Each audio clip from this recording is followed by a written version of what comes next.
1972 সালে উরুগুয়ের একটি বিমান 40 জন রাগবি টিমের সদস্য আর 5 জন ক্রু মেম্বারকে নিয়ে চিলির উদ্দেশ্যে যাত্রা শুরু করে, কিন্তু মাঝ আকাশে ঘটে ভয়ঙ্কর এক দুর্ঘটনা। বিমানটি ক্রাশ করে আন্দিজ পর্বতমালার বরফ ঢাকা অঞ্চলে। তীব্র ঠান্ডা, খাবারের অভাব আর মৃত্যুর ভয় বুকে নিয়ে বরফের এই অঞ্চলে তারা কোনোভাবেই সার্ভাইভ করতে পারছিল না। শুনে অবাক হবেন, 72 দিনের কঠোর সার্ভাইভ আর মৃত্যুর ভয় বুকে নিয়ে 16 জন জীবিত বেঁচে ফিরতে পারে, যেখানে তাপমাত্রা -0 ডিগ্রির নিচে ছিল না কোনো খাবার। তার মধ্য দিয়েই কিভাবে এই 16 জন বেঁচে ফিরতে পারলো, চলুন এই গল্পটাই জেনে আসি সোসাইটি অব দ্য স্নো মুভির গল্প থেকে।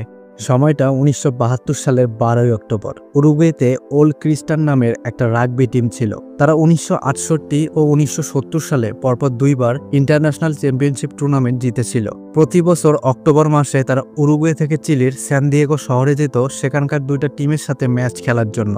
তারা যখন সেখানে ম্যাচ খেলতে যেত, সঙ্গে করে বন্ধু বান্ধব ও পরিবারের সদস্যদেরকেও তারা নিয়ে যেত। একদিকে তারা ম্যাচও খেলতো, অন্যদিকে সবাইকে নিয়ে তাদের একটা ভ্যাকেশন ট্রিপও হয়ে যেত। প্রতি বছরের মতো এবছরেও এই টিমকে অক্টোবর মাসে চিলির স্যান দিয়েগো শহরে যেতে হবে ম্যাচ খেলার জন্য। এই জন্য দলের প্লেয়াররা নিজের বন্ধু বান্ধব, আত্মীয় স্বজন এবং পরিবারের সদস্যদেরকে সঙ্গে নিয়ে কারাস্কো এয়ারপোর্টে চলে আসে। দেখা যায় কেউ মা বোন, কেউ আবার ভাইকে, কেউ আবার নিজের গার্লফ্রেন্ডকে সঙ্গে এনেছে। এভাবেই খেলোয়াড়দের পাশাপাশি তারা মোট 40 জন ফটো সেশন শেষ করে প্লেনে উঠে পড়ে। কিছুক্ষণ পর উরুগুয়ের 571 নম্বর প্লেনটি 40 জন যাত্রী আর 5 জন ক্রু মেম্বারকে নিয়ে 13 অক্টোবর সকাল 8টার দিকে চিলির উদ্দেশ্যে যাত্রা শুরু করে। তখন প্লেনে থাকা সবাই গল্পগুজব করে অনেক মজা করছিল। তাদের প্ল্যান ছিল গত বছরগুলোর তুলনায় এবার তারা স্যান দিয়েগোতে বেশ মজা করবে। যাই হোক, চিলিতে পৌঁছাতে তাদের 14 ঘন্টার মতো সময় লাগবে। এরপর প্লেনটি কয়েক ঘন্টা চলার পর 1667 কিলোমিটার পথ পাড়ি দিয়ে আন্দিজ পর্বতমালা অঞ্চলে প্রবেশ করে। তাই পাইলট প্লেনটিকে দক্ষিণ দিকে ঘুরিয়ে নেন এবং প্লেনটিকে দক্ষিণ কোরিয়া অঞ্চলের দিকে নিয়ে যেতে থাকেন। জায়গাটা অনেক দুর্গম আর ঝুঁকিপূর্ণ হওয়ায় বাতাসের প্রবল গতির কারণে প্লেনটি হালকা দুলে ওঠে। এতে প্লেনে থাকা যাত্রীরা বেশ ভয় পেয়ে যায়।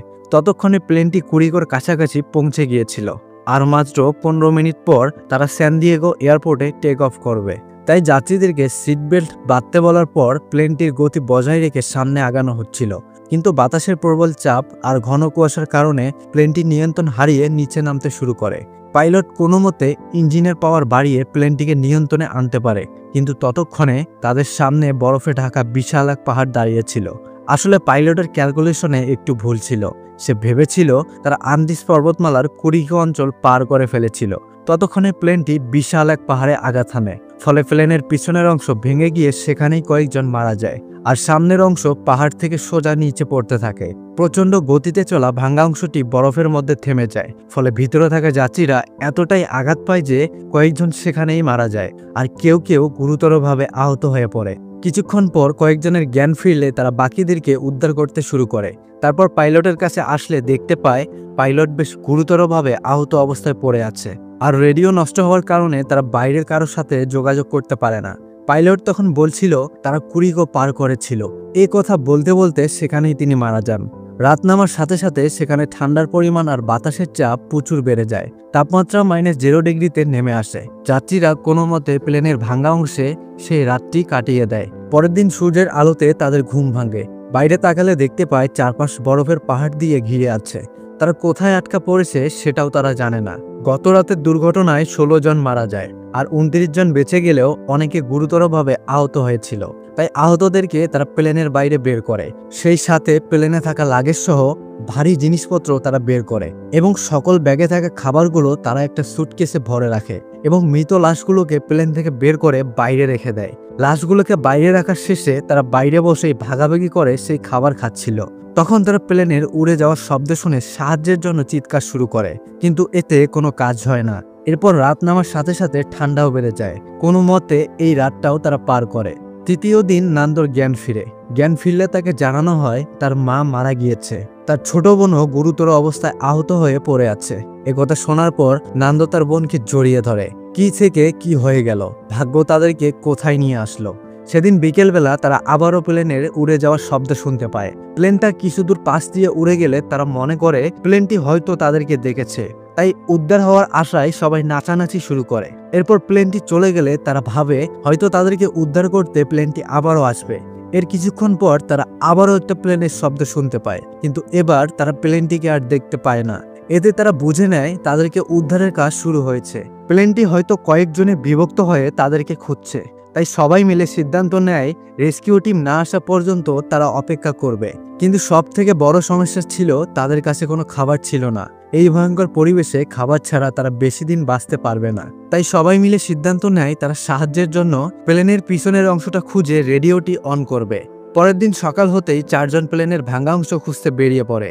কিছু দূর উপরে ওঠার পর নিচে তাকালে তারা প্লেনটিকে আর দেখতে পায় না। তার মানে কালকের রেস্কিউ প্লেনটি এত উপর থেকে তাদেরকে দেখতে পায়নি। তখনই পাহাড়ের একটা অংশ ভেঙে পড়লে তারা প্লেনে ফেরত আসার সিদ্ধান্ত নেয়। এভাবেই আরো 2টা দিন কেটে যায়। খাবারের অভাবে তাদের শারীরিক অবস্থা খারাপ হতে শুরু করে। পেটের খিদায় কেউ কেউ পাগলের মতো আচরণ শুরু করে। তাই কয়েকজন জানায় এভাবে খাবার ছাড়া তারা এমনিতেই মারা যাবে। আর এভাবেই রেস্কিউ টিমের অপেক্ষায় বসে থাকাটা তাদের বোকামি ছাড়া আর কিছুই হচ্ছে না।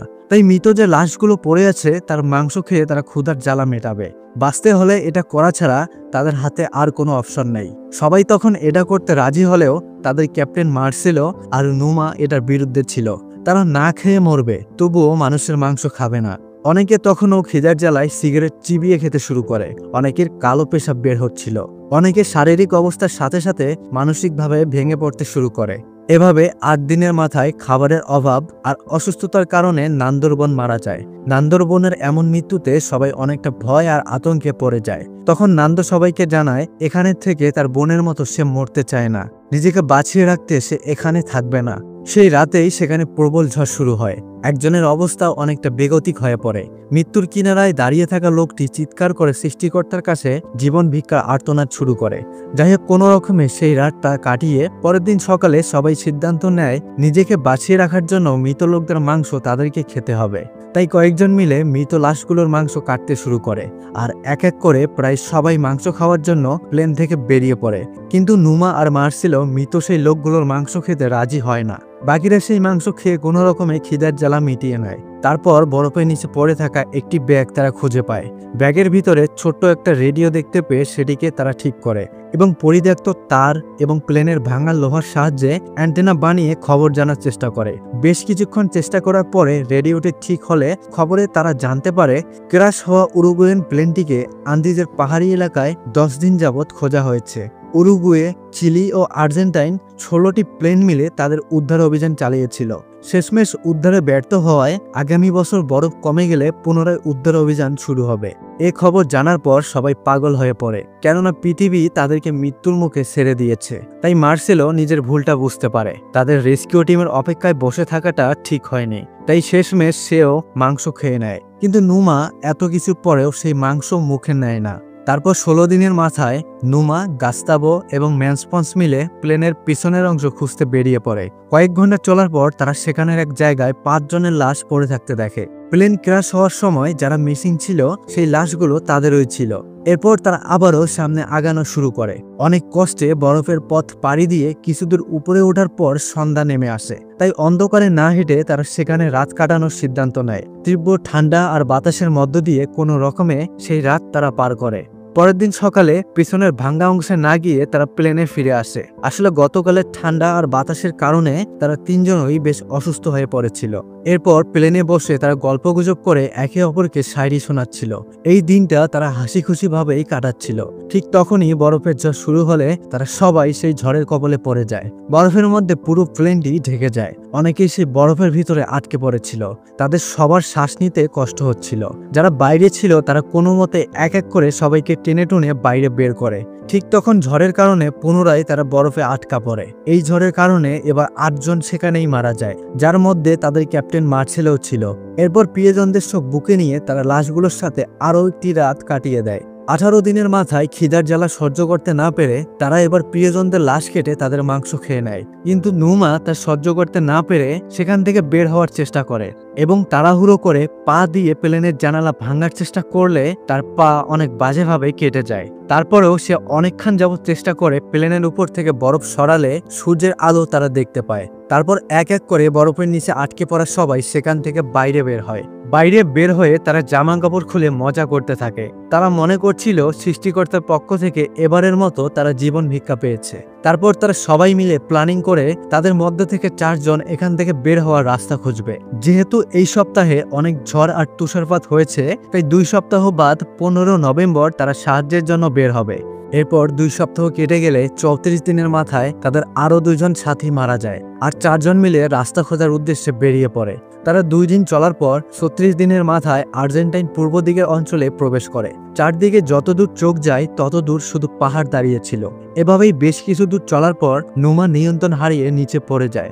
আসলে তার পায়ের কাটা জায়গায় ইনফেকশন হওয়ার কারণে সে হাঁটতে পারছিল না। তাই বাকি 3 জনকে সামনে আগাতে বলে সে প্লেনে ফিরে আসার সিদ্ধান্ত নেয়। এরপর নুমা প্লেনে ফেরত আসে আর সেই দিন তাদের আরো 2 জন সাথী মারা যায়। অন্যদিকে নান্দো আর বাকি 2 জন পাহাড়ের পিছনের দিকে প্লেনের ভাঙা অংশ খুঁজে পায়। সেখানে পৌঁছালে তারা সিগারেট আর কয়েকটা চকলেট খুঁজে পায়। সেই সাথে প্লেনের ব্যাটারিও তারা পেয়ে যায়। ব্যাটারির ওজন বেশি থাকায় তারা সিদ্ধান্ত নেয় রেডিওটিকে তারা এখানেই নিয়ে আসবে। সেজন্য তারা প্লেনে ফিরে আসে। এরপর সঙ্গে করে রেডিও চালানোর প্রয়োজনীয় জিনিসপত্র নিয়ে তারা আবারও প্লেনের ভাঙা অংশে ফিরে আসে। এরপর সেখানে পৌঁছালে তারা প্লেনের ব্যাটারির সাহায্যে রেডিও ঠিক করার চেষ্টা করে, কিন্তু কয়েকবার চেষ্টা করার পরেও তারা ব্যর্থ হয়। তাই রেগে গিয়ে তারা সেই রেডিওটি ভেঙে ফেলে। শেষমেশ কোনো উপায় না পেয়ে তারা প্লেনে ফিরে আসে। এতদিনে তাদের আটকে পড়ার 58 দিন হয়েছিল।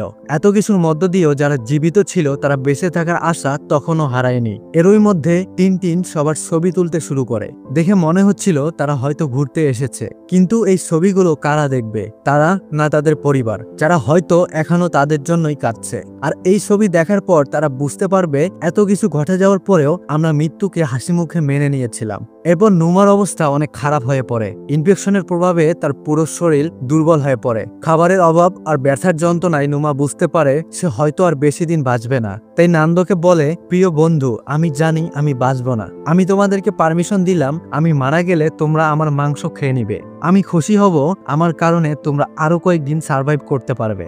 বন্ধুর এমন আর্তনাদ দেখে নান্দো অনেকটাই ইমোশনাল হয়ে পড়ে। এরপর সেদিন রাতেই নুমা অসুস্থ হয়ে ঘুমিয়ে পড়ে। সকাল হলে আজকে তার চোখ আর খোলে না। সে নির্মম এই জায়গা থেকে চিরতরে মুক্তি পেয়ে যায়। নুমার এই মৃত্যুতে তার বাকি বন্ধুরা একেবারে নিস্তব্ধ হয়ে পড়ে, কেননা একমাত্র নুমাই 60 দিন যাবৎ কোনো কিছু না খেয়ে নিজেকে বাঁচিয়ে রাখার সংগ্রাম করেছিল। তখন বেঁচে থাকা বাকি 16 জন তাদের প্রিয় বন্ধু নুমাকে শেষ বিদায় জানায়। বন্ধুদের এমন মৃত্যু আর নিজেকে বাঁচানোর জন্য তারা সিদ্ধান্ত নেয় কালকেই তারা সাহায্যের জন্য বেরিয়ে পড়বে। তাই পরের দিন রবার্তো, নান্দো আর কালিতোস মিলে সবাইকে বিদায় জানিয়ে সাহায্যের জন্য বেরিয়ে পড়ে। 61 দিনের মাথায় তারা চিলির পূর্ব দিকের অঞ্চলে পৌঁছায় এবং সেখান থেকে সামনে আগানো শুরু করে। রাত নামলে স্লিপিং ব্যাগের সাহায্যে তারা কোনো মতে রাত পার করে আর সারাদিন না থেমে একটানা চলতে থাকে। এভাবেই কয়েকদিন চলার পর তারা মাটি থেকে পাহাড়ের 14,774 ফুট উপরে আরোহণ করে। চারদিকে যতদূর চোখ পড়ে ততদূরই তারা পাহাড় দেখতে পেয়েছিল। কিন্তু তারপরেও নান্দো আর রবার্তো আশা হারায় না। তারা সিদ্ধান্ত নেয় যতদিন লাগুক তারা পাহাড়ি এই এলাকা পাড়ি দিয়ে লোকালয়ে পৌঁছাবে। যেহেতু তাদের হাতে মাত্র 7 দিনের খাবার ছিল, তাই কালিতোসকে তারা প্লেনে ফিরে যেতে বলে। এতে আরো কয়েকদিনের খাবার তাদের হাতে থাকবে। তাই কালিতোস প্লেনে ফিরে আসে আর এদিকে নান্দো আর রবার্তো পাহাড়ের উপর থেকে নিচে নামতে শুরু করে। এভাবেই একটানা 10 দিন চলার পর তারা পাহাড় থেকে 4,676 ফুট নিচে নেমে 54 কিলোমিটার পথ পাড়ি দিয়ে ফেলে। আর কিছু দূর সামনে আগালে পাহাড় পেরিয়ে তারা ছোট্ট একটি নদী দেখতে পায়। তৃষ্ণা মেটাতে পানি খেতে ধরলে ঠিক তখনই নদীর বিপরীত দিকে তারা একটি লোককে দেখে সাহায্যের জন্য চিৎকার শুরু করে। লোকটি তাদের কথা শুনতে না পেরে তাদের কাছে একটা কাগজ ছুঁড়ে মারে। সেই কাগজে তারা লেখে তারা উরুগুয়েন 571 নাম্বার প্লেনের যাত্রী, যেটি আন্দিজ পর্বতমালায় ক্রাশ হয়েছিল। তাদের 45 জনের মধ্যে এখনো 16 জন জীবিত আছে। এগুলো লিখে সেই কাগজটি তারা লোকটির কাছে পাঠায়। এর কিছুক্ষণ পর চিলির রেস্কিউ টিমের কাছে এই খবর পৌঁছে যায়। তাই রেস্কিউ টিম আর কোনো সময় নষ্ট না করে তাদের উদ্ধার অভিযানে নেমে পড়ে। 71 দিনের মাথায় চিলির 2টা হেলিকপ্টার সেই ঘটনাস্থলে পৌঁছায়। এরপর সবাইকে সেখান থেকে